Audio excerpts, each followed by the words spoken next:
साथियों सभी को जय श्री कृष्ण, राधे राधे। मैं आपका अपना साथी आज फिर उपस्थित हूँ आपके बीच एक बड़ा ही प्यारा क्वेश्चन लेकर। तो बच्चों की डिमांड थी कि सर जी आप हमें मिश्र धन निकालना बताइएगा। तो आइए हम मिश्र धन के बारे में बड़े ही आसानी और एकदम नॉर्मल ढंग से आपको मिश्र धन निकालना बताएंगे। मिश्र धन कैसे निकालते हैं बड़े नॉर्मल ढंग से मैं आपको बताने वाला हूँ। उससे पहले अगर आप नए हो तो देखिए वीडियो में हमें क्वेश्चन क्या लिया मैंने, 8,000 रुपए को 8% की दर से 6 वर्ष के लिए साधारण ब्याज पर दिया जाता है। तो मिश्र धन क्या होगा भैया? 8,000 रुपए को 8% की दर से 6 वर्ष के लिए साधारण ब्याज पर दिया गया, तो भैया मिश्र धन क्या होगा? तो मिश्र धन बराबर बच्चा हमारा फार्मूला क्या होता है? तो मिश्र धन बराबर हमारा फार्मूला होता है साथियों, मिश्र धन बराबर मिश्र धन बराबर जो हमारा फार्मूला होता है, सूत्र होता है, वो क्या होता है? मूलधन मूलधन मूलधन मूलधन और प्लस आपका जो ब्याज है उसको मिला के जो हमें प्राप्त होता है उसको हम क्या बोलते हैं? मिश्र धन। क्या बोलते हैं? मिश्र धन। यानी मूलधन और ब्याज को जो मिला के प्राप्त हुआ धन, उसे हम क्या बोलते हैं? मिश्र धन बोलते हैं। आइए हल करते हैं। अब यहाँ हमें मूलधन तो दिया गया लेकिन ब्याज नहीं दिया गया। अब यहाँ बात किसकी गई है? साधारण ब्याज की बात हुई है।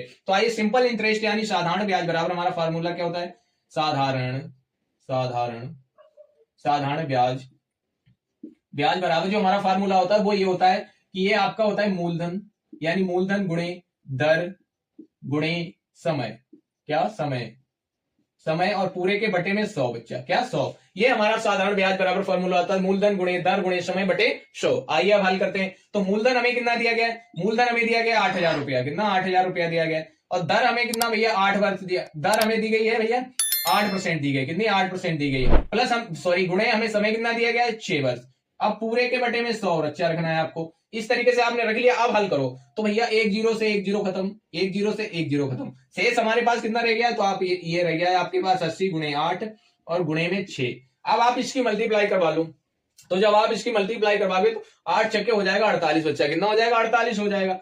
तो यहां आपने ये इस तरीके से 80 गुणे 48 आसान ढंग से मैं आपको बता रहा हूं एकदम। अब 80 और 48 की मल्टीप्लाई करवा लो। तो जब 80 और 48 की आप मल्टीप्लाई करवा, 48 की मल्टीप्लाई आप करवाएंगे 80 से। किससे करवाएंगे? 80 से करवाएंगे। तो 8 0 में कितना हो जाएगा? 0। 8 0 में 0 मतलब 48 0 में 0 हो गया। अब 48 की जब आप मल्टीप्लाई 8 से करवाओगे तो ये आपको यहां से प्राप्त होगा, 8 अट्ठे 8 चुक्कू 32, 320 हो गया। और 8 अट्ठे कितना हो गया? 64 हो गया। तो ये आपका हो जाएगा 384। कितना हो जाएगा बच्चा? 384। यानी जो हमारा ब्याज निकल के आया वो कितना निकल के आया? ब्याज बराबर हमारा कितना? ये ब्याज हो गया हमारा ब्याज, यानी ब्याज जो हमारा निकल के आया वो कितना? 3840 रुपया। अब मिश्र धन बराबर हमारा फार्मूला क्या था? मिश्र धन बराबर हमारा फार्मूला था मिश्र धन